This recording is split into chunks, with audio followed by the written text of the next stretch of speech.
od sklekića, pametna, misli dođu, kao stihić do stihića. Igra, vodeća dečija aktivnost, prirodan način na koji se deca razvijaju i uče, pruža široke vaspitne mogućnosti i zbog toga je centralno pitanje teorije i prakse.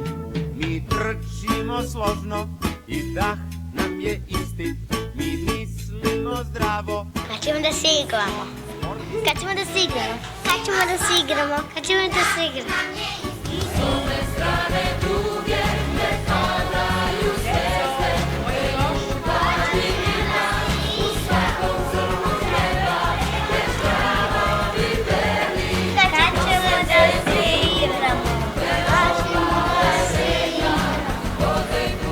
Je za igru, vreme je za ples, mrdaj levo desno, kao zemljotres, hajde sada skoči. Igra je neka zabavna stvar ako je moguće ceo dan. Igra je kada igram fudbal. Igra je kada se igram loptom. Igra je kada se igra. Igra je ono kada se zabavljaš.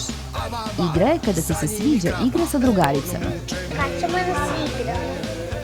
Da bi igra bila igra, ona treba da je rezultat unutrašnjeg motiva kod dece. Ako igru za dete učinimo obaveznom, tada gubi svoj karakter i prestaje biti igra.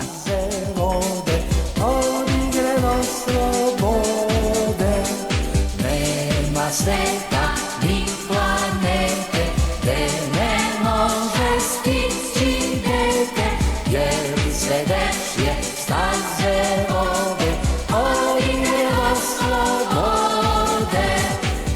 Zbog svog unutrašnjeg motiva stvaralačka igra uključuje životno iskustvo deteta, izvor je iznenađujućih dečijih ideja, polazi od dečije potrebe za igrom i pruža dovoljne mogućnosti za učenje.